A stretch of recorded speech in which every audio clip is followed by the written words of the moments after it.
All right. Well, welcome to Runways to Revenue, Unlocking the Economic Potential. My name is Ron Kresha, and I will be walking you through some of the research we've done and the whys. We decided to put this together and release some of the information we have. I also have with me Audrey Anderson, who helps me put these together. And frankly, I couldn't do any of this stuff without her help in the marketing and how we put this together. So, Audrey, do you want to give us a second to just do an introduction and some housekeeping items? Yes, that'd be great. I've prepared a very fun and punny intro for everyone with this aviation webinar. So welcome aboard and thank you everyone for joining us. Like Ron said, I'm Audrey Anderson, Golden Shovel's Director of Marketing and Communications. We're thrilled to have you here for this high-flying webinar, Runways to Revenue, Unlocking the Economic Potential of Your Airport. So fasten your seatbelts because we're in for a treat with our captain of the day, Ron Kresha, Golden Shovel CFO, who also happens to be a flight instructor and Cirrus Standard instructor pilot. So Ron, thank you so much for being here with us today to help us navigate these skies of economic potential. Before we take off, one last quick announcement. This webinar is being recorded and we'll be sending that recording to everyone who registered. Plus, you'll receive a copy of the slides and all of the resources that are mentioned during the webinar. If you have any questions, please taxi them on over to that Q&A section and we'll do our best to address them as time allows. So I think, Ron, we're ready for takeoff. Okay, that was really funny. And the best part about that is you forgot, remember, according to the FARs, the FAA, we have to talk about seat belts and exit rows, but Oh, we don't want anybody to exit. And I hope everyone can run their seat belts and there won't be any oxygen masks falling. How's that? dang, missed opportunity. That's awesome. Well, thank you, Audrey. Audrey's been great. She's pleasantly persistent on this. I've been talking about writing this for a while and putting some research behind it. And she's the one that kept calling me and emailing me and saying, "Hey, is that done last week yet?" So thanks, Audrey. So she talked a little bit about me. I am one of the original founders of Golden Shovel. It's an economic development consulting and marketing firm. And basically, our beginnings come from my desire to help small communities grow. I had started a couple other companies, left those companies, and always found the rural potential out there. And for a long time, I was telling a lot of my business colleagues, hey, you need to look at expanding in rural communities. And then I decided, you know what? Why not just take it to the next level and actually show people how to do that? And then inside of all that has always been my passion for aviation. So, what really has come together is a bit of a personal story and personal journey. I started flying when I was 19 years old. I actually started younger. I wanted to be a pilot. And I got my license in 19 at St. Cloud State. And at that time in 1991, 92, we were just coming out of the initial Iraq war. And so what was happening was a lot of pilots who were flying the sorties and in the theater over there were now moving to the airlines. And it was very difficult for someone coming through college to get into the airlines. Well, that has changed. And so that has precipitated this newfound desire of mine to let people know about the aviation industry, and what's out there. Um, on a personal level, you can see here, this is with me. I was able to take my 79-year-old father up. I take him up whenever I can.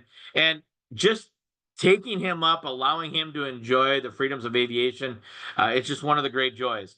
Here's me on the right at Cirrus with one of their jets. And what Cirrus and other companies like Cessna and Piper and all these other ones are doing for the GA industry is absolutely amazing. As part of all of this, in Little Falls, we're actually known, Little Falls, if you don't know it, is the boyhood home of Charles Lindbergh. So when you go back to the Lindbergh flight, he had actually spent his summers here. But we've been able to just get people excited about aviation. And when you have a couple fly-ins, you start to get the community out. You get these cool planes, these warbird planes that fly in because they want to see what you're doing. And it's things like that that have brought our community together, have brought an interest in aviation, and it's really brought my desire, as I said earlier, to help other communities tap into this. So what are we going to cover today?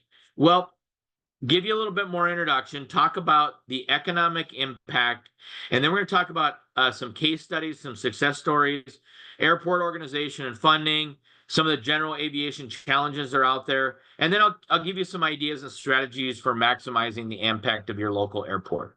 So let's go ahead and get started.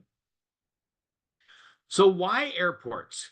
Well, when you look at economic development and you look at assets and resources, I think airports get overlooked way too many times, and there's lots of reasons for that. And I'm on a personal mission to change that. One of those is there's just a lack of community awareness. Even for me growing up, getting to know the airport where I was and other ones, it was always that airport was that thing outside of the city that, yeah, maybe you went to once in a while, but you really didn't know about it. Or else there was this, hey, can I actually go out to the airport? Can I actually walk onto the tarmac? Can I go into the building? And so I think for the general public, airports have this, they almost have this feeling of, am I really allowed to go out there? When you go to the large airports, like an MSP or Chicago, whatever, you're going through all kinds of security and all that. Well, that doesn't exist at our local airports. Certainly not to that degree. So making sure that we let the public know, hey, your community airport really is a public asset. You can go out there, go talk to a pilot, go out there and talk to the people that are around, and you're going to find that they're really interesting and exciting people. Now, on the flip side, I think that as pilots and aviation people, it's been a little bit of a cloistered approach where pilots haven't really opened that up. There was kind of this, hey, you're in aviation. Oh my gosh, you're up at this level. That has all changed now. And I think that as I talk to my pilot friends and my aviation friends, I keep reminding them that you too have to go in the community. And when you talk about being a pilot or when you talk about working in the aviation field, talk about it in something in a way that's very comfortable and brings people into your sphere or your airport and not pushes them away. I think that a lot of times airports are only considered for special events. Hey, there's a fly-in. Hey, I can get a free flight, or you can take a student up or a kid up. And those are certainly important and they're valuable, but that's not what they are. They're just not for special events. They're for everyday use. And I think that is one of the myths that we need to continue to dispel. Management misplaced priorities. So I want to say this very, very carefully because there's lots of research on this and there's lots of different ways and people get lumped into things. There certainly is many, many airports that are in cities where I think the city council or maybe the city administrator is just putting them off into their little box and like, well, as long as we can sell fuel and as long as we can just keep airplanes going in and out, that's all we really need to do. And they don't move them up in the priority list. There are also some airports around the country, and there's been some studies on this, where there is just mismanagement. There's people that are running the airports that don't really see it as a potential, or they do it at just a mediocre level. And we need to change that. We need to turn that around. So I don't want to throw any community under the bus, but I want to say that some communities are doing this really well, and some of them have room for improvement. And we need to make sure that the airport is considered a priority, an economic asset, and not kind of this redheaded stepchild that just sells fuel to people that pass by on their way across the country. And then the other thing, and this is something that one of the barriers that I'm working hard to bring down, and that is too often I think that there's this disingenuous myth out there that aviation is for the elite only. It certainly isn't. And it really is about every day helping people through new careers, new avenues. In fact, one of the things that I'm promoting and I'm telling people is while aviation certainly used to have this air about it, and I think Hollywood did a great job of that, but now we're to this place where the intersection between getting into the aviation industry and people that come from backgrounds where it might not be on their radar is crossed. I actually have made some pretty strong cases in Minnesota where I reside that people that come from disadvantaged backgrounds or maybe come from backgrounds that never see this as a possibility, this is absolutely a place to lift you up. In fact, lift you up out of poverty. If you are good in aviation, if you're a good mechanic, if you're a trained pilot, if you're an air traffic controller and you work your way into that, this is not a difficult field to get into, and the need is there, and the return on that is amazing. If you're a doctor or a lawyer in the audience, I'm sorry, I'm about to say this, but you can actually get to the doctor and lawyer type of salaries in the aviation industry, and it's a great quality of life. It's a great career path. So, and a lot of times way less than that front end cost of what it might take to be a doctor or a lawyer or other professional services. So certainly don't want to knock those industries, but I want to let people know that those same types of opportunities that we reserve in those professional categories are available in aviation. It is about jobs. When we look at just the Bureau of Labor and Statistics, we can see that there's a 4 to 5% growth projected over the next 10 years for airline commercial pilots and manufacturers, equipment, engineers. And you can see that the median pay, once you get established up as a first officer or become a captain in a regional airline or maybe just an air transport, you can be looking at that 150 to 171,000, up to, if you make it into the captain seat, many captains are flying 250 or more thousand a year, and that's going to hold firm for the next couple of years as we see the retirements and the jobs open up. When you get into aircraft maintenance and avionics, you can see that anywhere from 75,000 a year to more, and mechanics are really coming up with a lot of potential. There is such a shortage of aviation mechanics and engineers. Okay. Then when we go into air traffic controllers, and this is probably one of the most overlooked professions, but the air traffic controllers are looking at a projected increase, and that will continue to happen. The great thing about a controller is you have a 20-year mandatory retirement. So if you're under 35, you can start the job, but then after that, you have 20 years. I'm going to take 1 second here to get a drink of water. And I'm going to shut my video off. I'll be right back. While Ron's doing that, I'll mention again just to put any questions you have in the Q&A section. We can pause as those come in, or dedicate a little bit of time at the end as well.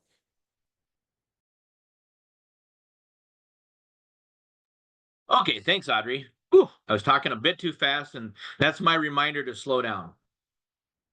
So when we talk about, let's move into the economic impact. So one of the great resources out there is the FAA, and I want to let people know this.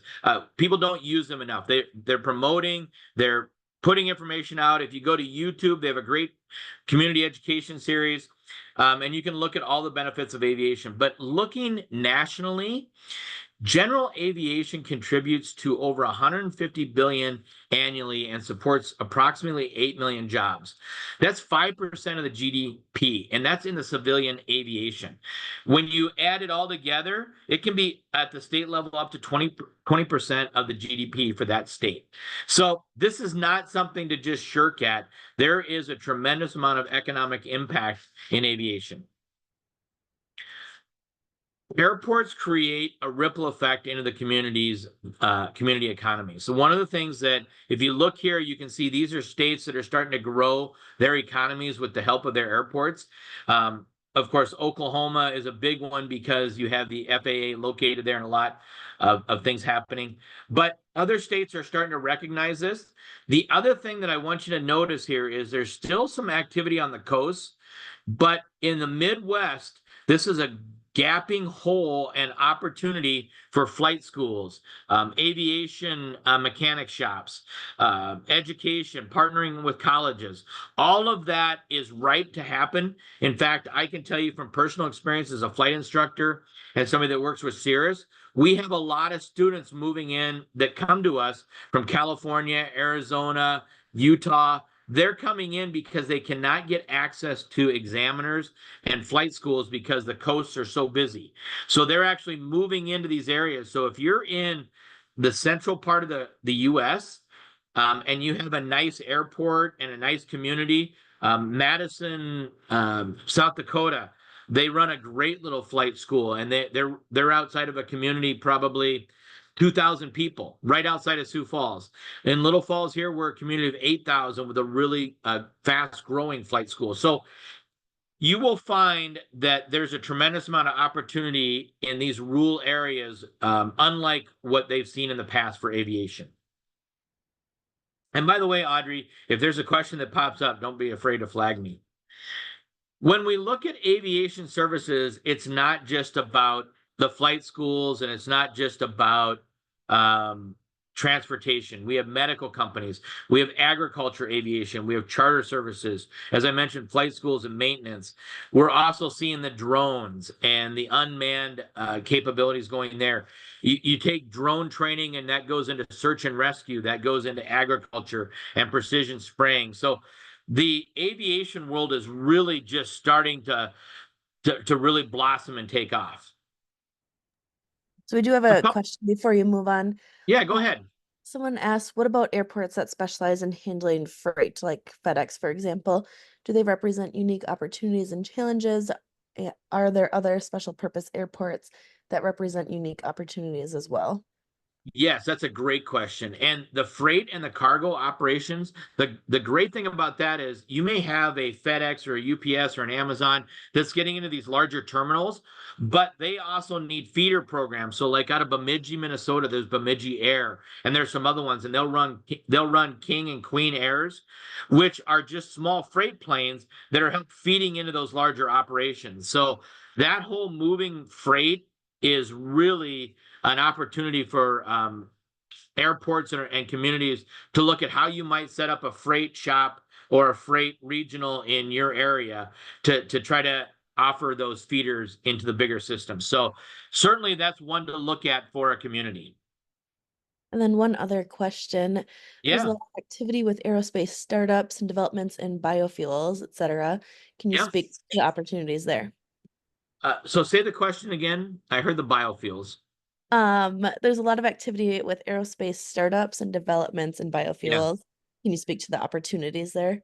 Yeah, so okay, so I'll speak to just biofuels, but you have vertical takeoff and landings, you have electric ones, you have all of these new things that are being developed. Biofuels is part of that.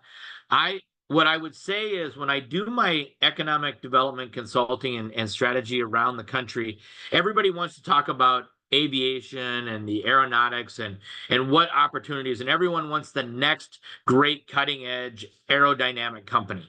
I would say a lot of those are already going to be founded, and they've already looked for where they're going to be. That doesn't mean you can't be an incubator for a startup. So what I want to say is you're probably not going to attract a Boeing offshoot or attract a company that's going to come up and do the next vertical takeoff and landings. But there are other ones in the drone worlds. We're looking at the fuels, and I'll talk a little bit about that and what fuels are going to be. So I guess the best answer I can give you without being too generic or too specific is start promoting yourself as interested in attracting aviation companies, and start going after executives and talking to folks on LinkedIn that are doing exciting things. And you never know. A lot of times, if you're an aviation startup company and you have an opportunity to start in a rural area that's maybe 100 miles from, like a Sioux Falls or a Chicago, those can be really good incubator places with good buildings, good incentives, and good programs that might attract a company. Okay, let's talk about a couple case studies. So I have to bring up Oshkosh, and the main reason I have to bring up Oshkosh, this is one of the biggest experimental aircraft show, and it's amazing how many people will go there. It just wrapped up last week. But the reason I bring up Oshkosh is because originally in 1953, they started in a small Milwaukee air show. Then they moved to Rockford, Illinois, and then they moved to another airport, and they really couldn't find a home until Oshkosh finally said, hey, why don't you come here and get started? My point on this is Oshkosh is now one of the largest gatherings in the country, if not in the world. And they were rejected or passed over by other airports because people didn't see the potential. I'll have some pictures of that. But what I'm trying to get people to realize with aviation is don't overlook opportunities and potentials, because today it doesn't look exciting when it could be a year from now or 2 years from now, it could be huge. So don't be afraid to overturn those stones, and don't be afraid to listen to entrepreneurs in aviation who have great ideas, because if you would have looked at the Wright brothers and said they're just bicycle guys, we'd have missed a whole generation of cool stuff.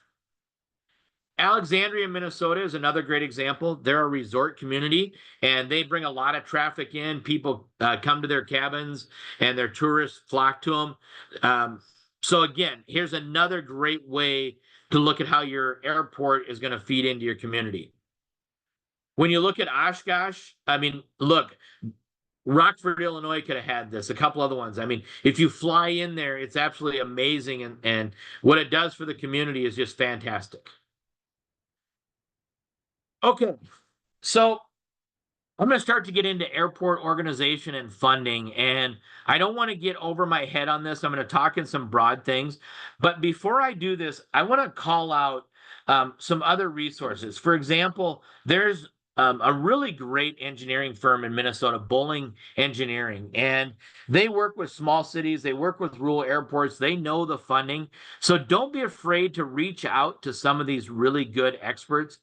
We can certainly help in some other ones, but there are people that know how to make rural airports, their infrastructure and their engineering, their planning and their funding, that's already out there. And I'm happy to point you to people like Bowling and others, but there are people that know this stuff inside and out as well as what we do. So I'm just going to start at the top level with the National Plan of Integrated Airport Systems. So that, in order to get to be part of the funding, you have to be on the NPIAS system, and you have to be part of that. And then you're going to get in the Airport Improvement Program, and then you're going to get into what they call the BIL, which is where the actual some funding comes from, the bipartisan legislation. But understanding that a lot of this funding flows from the feds, and then you can supplement that with state dollars. And I just want to put an asterisk by that. Don't be afraid, and please contact your state legislators and ask them, hey, is there opportunity for bonding money? Is there opportunity for us in the transportation? And there are little places that you can tuck projects in to help supplement what's happening at the federal level. These are highly competitive. There's a lot to do to get these, but every journey starts with one step, right? So take that step forward. When you look at the bipartisan infrastructure law, there's 15 billion in there. I think there was 8 rounds of allocation in 2024 already, and you can start to see where those dollars are flowing to. I've seen projects, everything from runways, lights, taxiways, beacons, updating master plans. In Nebraska, they started an aviation training and education pilot program. They worked with their local school, and then of course buildings and terminals. So don't hold back on your creativity and your ideas for what's possible in this area. Okay, so aviation challenges. We've got the unleaded fuel changes that are happening. And I bring this up because I caution communities to really, really look at their state legislatures on what they're doing with the fuel changes. The general aviation market, we're still flying planes from the 40s and 50s, and they're great planes, and they run on leaded fuel. They run on 91, or they can run on the 100 low lead. But there's a push to move us out into an unleaded, and there's still a lot of debate and testing on that. The main problem you have with that is if you have a state legislature or a community that says, hey, we're getting rid of all our leaded fuel, we're going to the new aviation fuel, you've now created an impetus or a challenge for general aviation pilots who could stop there and get fuel because their planes may not be rated for that. And some pilots, when you take off, that fuel is what you have at 3,000 to 5,000 feet. And if you're not comfortable that that's going to sustain your engine safely, that's going to hold back on safety. So I'm really cautioning, and I know AOPA and some other ones are working with us. They're working with the aviation community to get us to a point where this will be safe, but we're not there yet, and we need communities not to create knee-jerk reactions or to cut out general aviation folks. There's a lot of people that still love to fly their 1956 Piper or Cessna, and they still want fuel that's going to keep that plane in the air safely.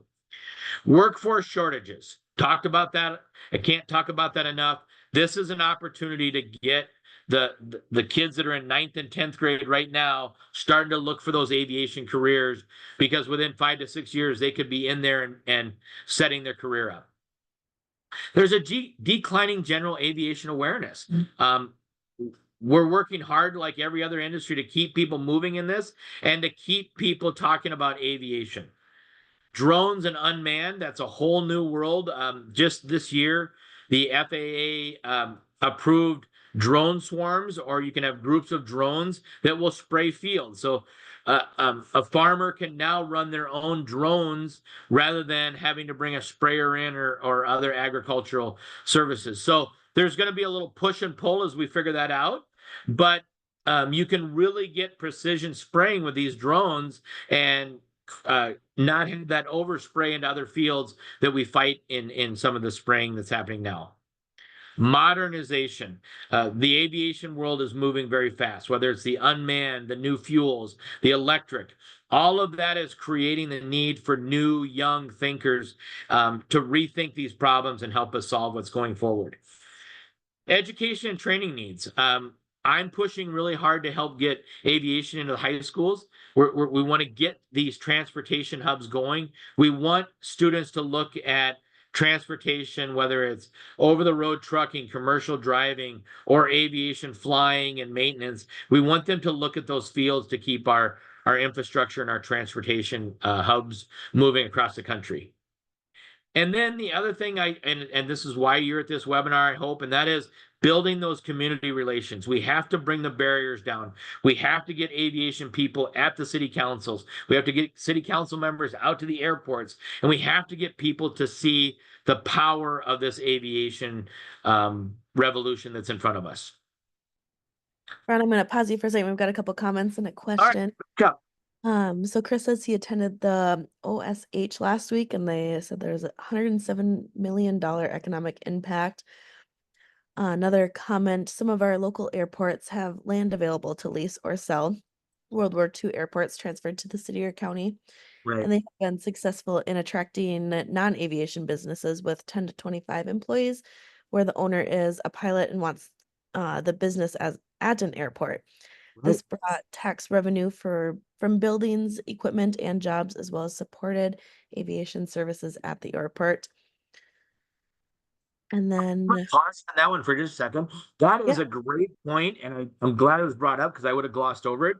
Yeah, businesses that can set up, just like transportation businesses or other businesses like to set up near railways or major corridors. We're also seeing people set their businesses up near airports or right on the airports because of that access. And you may have an owner that flies in, or you may have their customers flying in. So yeah, setting those businesses up and getting to that land and those buildings is an amazing way to build out the economic development for your community. Thank you. And then question, what is the outlook for demand? What is the outlook for demand for hangar space? Should communities consider spec development of hangars to attract aviation businesses? I'm just going to say enthusiastically, yes. I know that a lot of communities, they're worried, oh, do I overbuild my hangar space for this? What we're finding is there's a huge shortage of hangar space and buildings on the airports. And I think it's, to be very cliche, right? If you build it, they'll come. If you provide that and get it out, that there is opportunities there, you will find communities, or you will find businesses that want to look at that space. In my flying world, I fly a lot of small business owners right to airports where they get out, they go do business with a business on the field, and then they get back in the plane and I fly them home. So, I would really enthusiastically say yes. There is an opportunity to build out those airports and to build out industrial and commercial spaces very, very near those airports, if not on the field. Looks like a follow-up question to that. If my community does not have an airport but wants one, what is entailed in building one? Shovel, asphalt, bulldozer. No, I'm just kidding. You're going to have to work with the FAA. You're going to have to work with a couple other agencies and get approval for that and then get the funding. But I would certainly start call someone like a Bolig Engineering or talk to your local state legislators. That's a great place to go. Talk to your congressional legislators and get them moving in that direction because it's going to take a lot of agencies and a lot of approvals to make that happen. And of course, you're going to need some buy-in from the locals. Do you have the space? Where are you going to put it? And remember, you're not just putting a 4,000-foot runway. You want to put something up that's going to build over some acreage. So making sure you've got all that planned out. Thank you. And one last comment from Chris. He mentions an additional opportunity about an increase in aircraft insurance cost. Yeah. Yeah. So the insurance world is something we have to watch. As with any insurance, actuarial or risk management, they want to make sure that they're covered. And aviation, while I don't find it any less safe than anything else we do, it has a connotation that it can be a little bit more risky. So there's a lot of fighting there. I won't put some specifics there. I'll just say this. That's why we have organizations like the AOPA and the EAA, because they're continuing to help us manage that risk and the insurance. I mean, the reality is there will be accidents, there will be unforced errors, things are going to happen. I think they're way less than what we see on the roads and everything else. Unfortunately, the problem is when you have an airplane, an unfortunate accident, it gets a little bit more press, and that can cause some insurance headaches. But the other good thing is, I'll say the modernization and the avionics that's coming in these airplanes are making them way, way safer. I mean, the Cirrus planes is one of the lines that I fly, and having that parachute is just awesome. Having that backup, and there's lots of other things that we're seeing to help us mitigate those risks. And one more comment just came in. Looks like advice for getting in and airport started up. Roger says starting with a consultant company is best. They really know what they're doing and have all the contract or contacts. Yeah. And that great. And what I would just add to that is, there are some really smart people out there. And part of why I'm doing what I'm doing is I want communities to know there's people working on solving these problems. Let's just point you in the right directions. Awesome. Okay. So a couple of strategies for maximizing the impact of your local airport. It really does start with relationship building. Get out there, shake some hands, engage some people, and let them know that your airport is an asset that you want to push. Engage your congressmen and congresswomen. Really get to the federal level. Let them, they can't help you if they don't know about you, and be persistent. They're paid to be annoyed, and that's what their job is. So get in front of them, talk to them, make them advocate for you. Engage your state and your local elected officials. Don't overlook the possibility of money that can be brought in from your state budgets and the Department of Transportation and your local state budgets.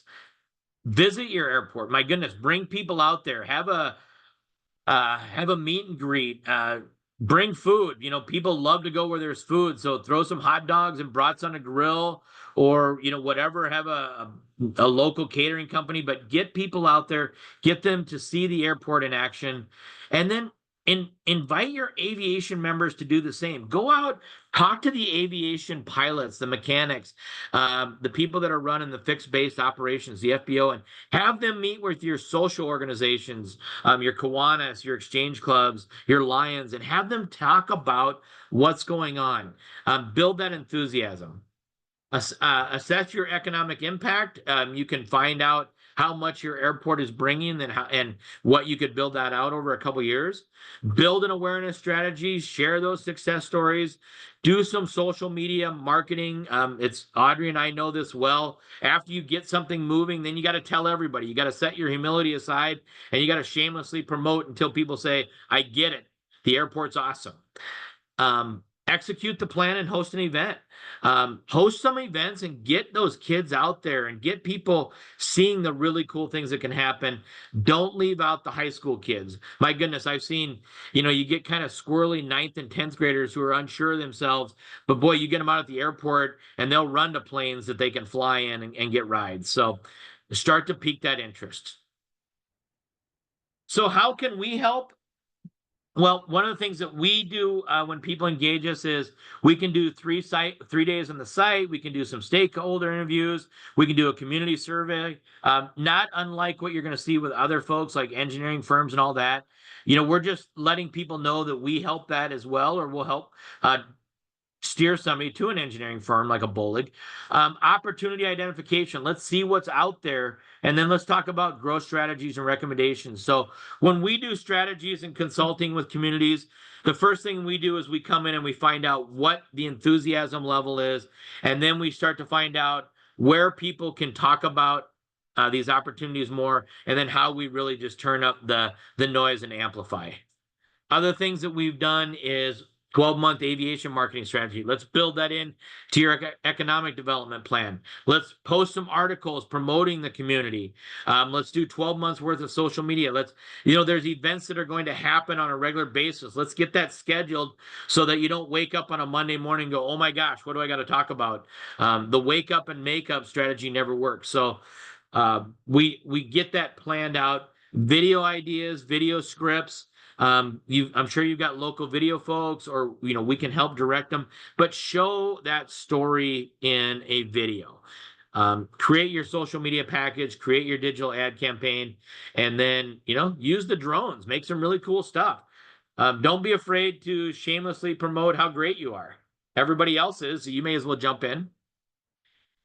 Okay, so the last thing I have for you, and I always have a 40-minute timeline where a little bell goes off in my head that says, okay, people either have had enough of you, they've got to go get a drink, or they have other things to do. So we're at that 40-minute mark. What I want to say is you're all going to get an email from us thanking you and also showing you how you can download our Runway to Revenue Economic Development white paper. There's no charge for that. I hope you find it useful. And with that, Audrey, I'm going to take another drink of water, and then if there's any more questions, I'll hang out for those. Sounds good. Yeah, I decided to include this QR code and short link if you guys want to access that white paper right now. We'll leave this up for a couple of minutes and you can download that. Otherwise, I'll also include a link to that in my follow-up email to you, along with that recording and link to the Awesome. slide. And then, of course, Also the other thing is, I was just going to say, the other thing is feedback. I'd love to, if you could send some emails saying, "Hey, this was really helpful. I wish I'd learned more about this," or, "Hey, this is something you shouldn't do because you're not good at it." All three of those are good emails for me. It looks like someone added a link to Bolig Engineering. I'll just leave that in the Q&A Awesome. if anyone wants to access that link. And by the way, I saw that they had registered. They didn't know I was going to call them out. Thank you for joining. I do respect the work you do. Okay. If there's no other questions, like I said, I'll hang out for a couple minutes. Oh, yeah. Just got one. Building on the question about building new airports, are there underserved parts of the US that should be considering new airports? The answer to that is yes. And I think there are places and pockets that we should be looking at that and making a case for it. I don't have anything specifically in my head, but I know from the states that I fly into and the people that I work with for flight schools and instruction and other things, there are places where opportunities exist. again, I can't specifically call it out. I mean, I have some ideas in my head, but without really talking to those locals and seeing what the potential is, I don't want to get too far ahead of myself.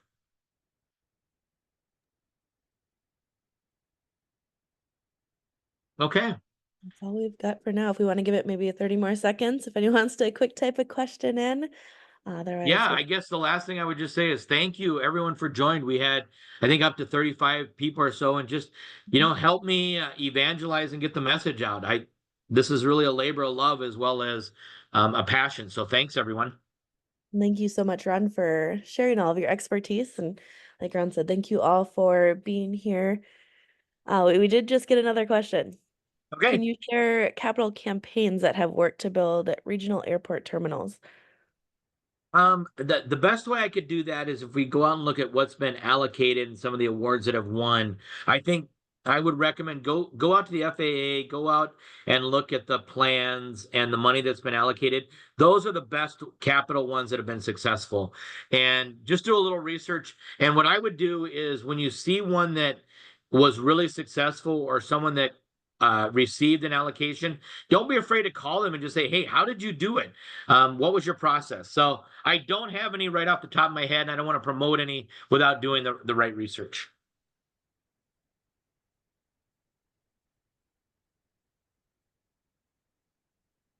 Okay. Well, with that, Audrey, I'm going to step aside and thank everyone. Yeah, thank you so much, Ron. Okay. Bye bye. Bye.